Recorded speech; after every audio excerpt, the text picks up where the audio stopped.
Welcome back to Fresh Outlook, where we take a look at the news that affects you. Well, this week, some are calling it a bad week for President Obama. It's not just the Benghazi terror attack, the IRS targeting, and the Justice Department snooping on the Associated Press. All of these happening under his watch. So what does this mean for the president to win back the trust of the American people? We are very happy to be joined by our panel today. We also have David Karl. He is joining us via Skype right now. And David, thanks for joining us.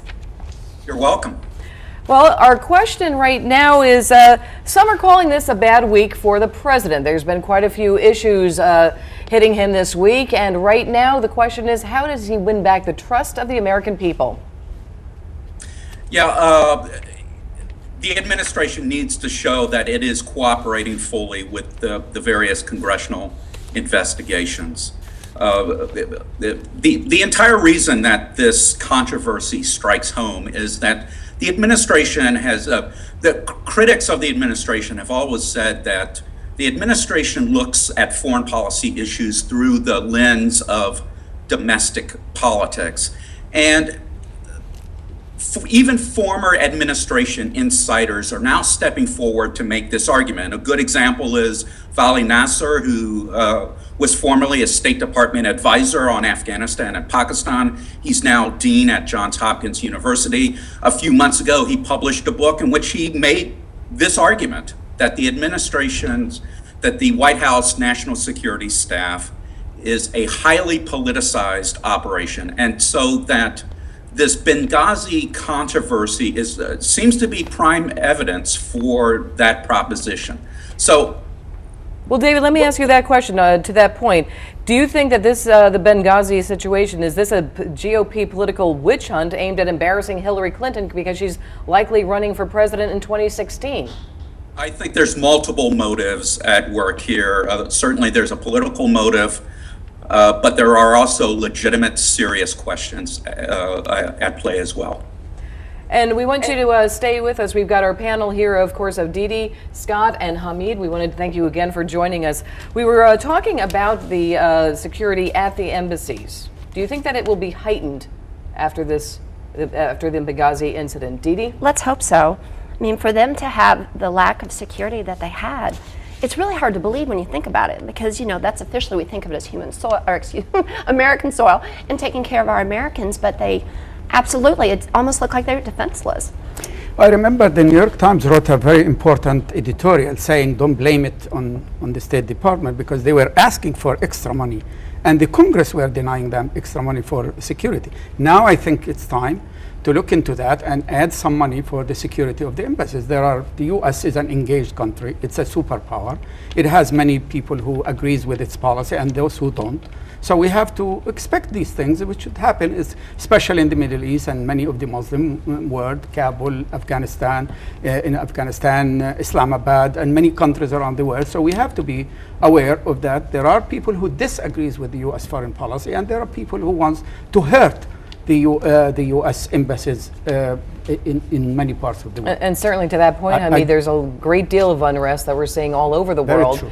Will there be heightened security, you think? Obviously, it's going to take a lot of dollars, but we'll see heightened security at the embassies. It's possible, but as you say, the funding is going in the wrong direction at this point in general, which is another issue, of course, and perhaps another show will be on it. It's in the case, the U.S., because of divisions within Congress, the U.S. government has been running on continuing resolutions for years now, so long that the Benghazi mission isn't even in the budget. It didn't exist the last time a new budget was written up, so there's nothing in there for doing anything in Benghazi. Everything in there has been on a temporary basis. People have been assigned there. The last diplomat who was there before the ambassador visited was there for a total of 13 days and then shipped out again. Well, I want to go back to the Benghazi controversy and specifically talk about President Obama right now. Now, President Obama called the Benghazi controversy a sideshow, and he has denied any suggestion that there was a cover-up. True or not true? And you're shaking your head, Yeah, Dee Dee. absolutely. I think there's a cover-up. You know, already, you know, going back just to the basic video, if you're covering that up, what else is being covered up? So there should be an investigation, because what happened to those Americans was just terrible. And it shouldn't. I think the federal government's #1 goal, or one of them, is to protect the American people, you know, here or in Benghazi. at any of the embassies. So hopefully that will change, but it just doesn't add up. So yeah, there should be an investigation because it's very important. There's no sideshow here. David, I want to pose this question to you as well. Again, President Obama calling the Benghazi controversy a sideshow and has denied any suggestion there was a cover-up. What are your thoughts on that? Yeah, well, as I stated earlier, I think there are legitimate, serious issues at stake here, including why the administration propagated this narrative for weeks after the attack, when senior officials in the administration, both in the State Department and the CIA, knew that huge chunks of this narrative were false. We know that Greg Hicks, who was the #2 official at the embassy in Libya, reported, he testified last week, that all the reporting from his team was that this was a terrorist attack from the get-go. And we know that the CIA station chief in Libya was also backing him up, sending reports to the CIA that this was a terrorist attack, and National Security Agency communications intercepts also corroborated these reports as well. So what happened? Why did the administration continue to propagate this narrative that many senior officials in the administration knew to be false early on?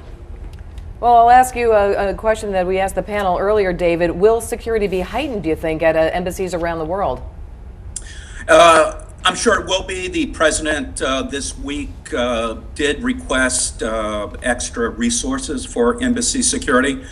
But I should add that both Charlene Lamb, who was the State Department official in charge of diplomatic security, and also Eric Nordstrom, who was the security chief at the embassy in Tripoli, have testified that it was not the availability of resources that led to the security deficiencies in Benghazi. Rather, it was the prioritization of resources within the State Department.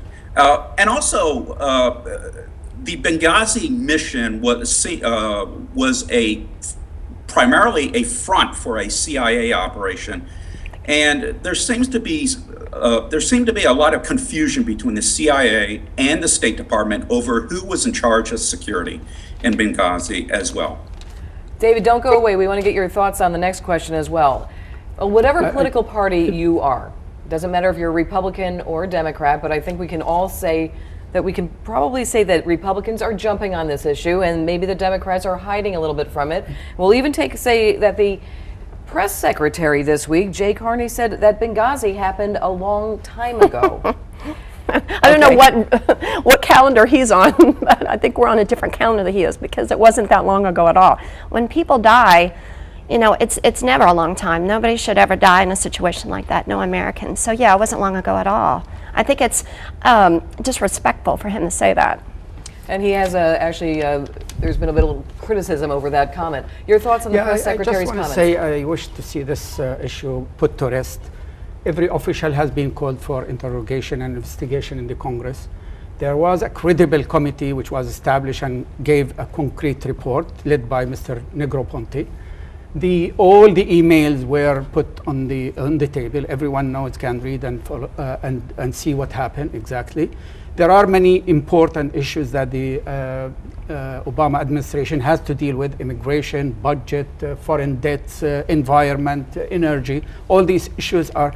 And I saw a poll by Gallup and says that the American people are not much interested into the issue of Benghazi and the IRS and all these. They are interested more in the budget and the employment and all these issues which concern their daily life. That is what the American public wants. Pocketbook issues usually do concern the American citizens. Yes, that's true. But this is capturing headlines as well. So it's not going away just yet, because there are questions, and certainly if Hillary Clinton is running, it's going to keep coming up.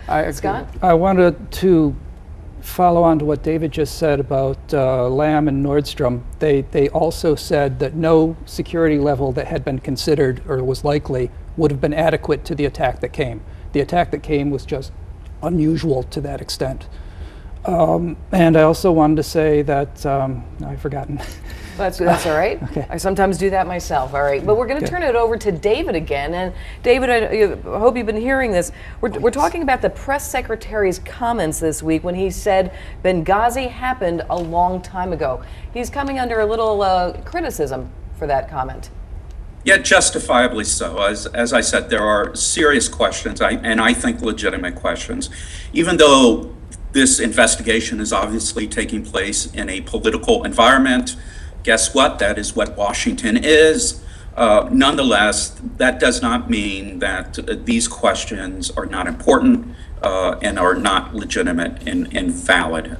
So what Jay Carney said was struck me as shameful. What about the emails that were released from the White House, David? Yeah, the emails are, they show a great deal of political infighting. They show tensions between the State Department and the CIA. It was curious why the CIA included a warning in its initial draft. It included a warning saying the CIA warned the administration.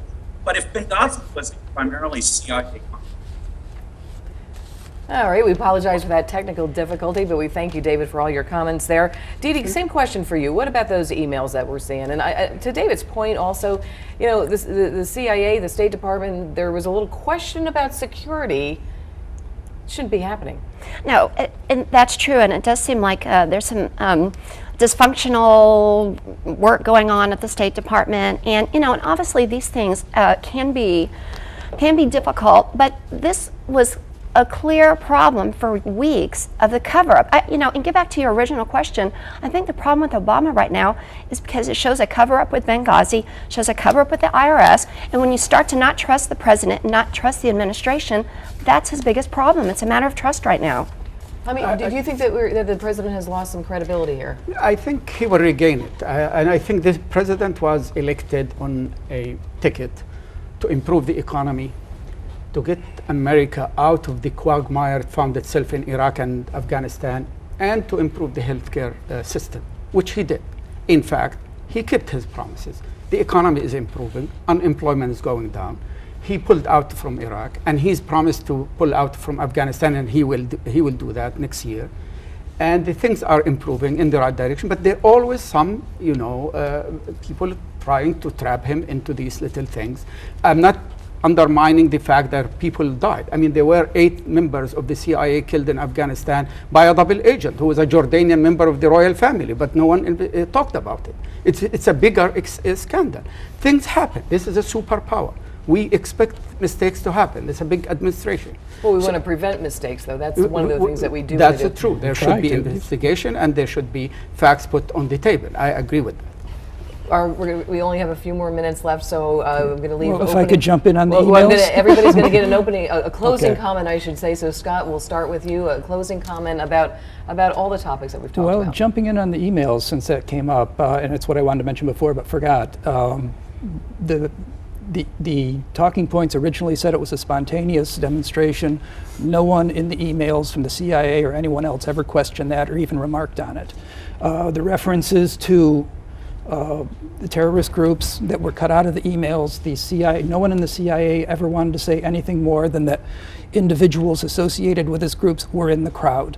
And when one asked another, does this imply that we know that they actually killed the ambassador? They backed off and said, no, we don't want to say that. I'm sorry, I don't want to cut you off. But those are any closing comments as well? I want to say that, this administration has been doing great, and it's so much close to the middle class and trying to improve the situation and pass the bill on immigration and health and environment, and I think they will overcome these difficulties. And Dee Dee, we're closing out very briefly. Obama's worst week ever. These are scandals, and I don't think they're going away anytime soon. All right, and that is all for now, everyone. Thanks for spending an hour with us here on Fresh Outlook. Join us again next week when we continue to follow the news that affects you.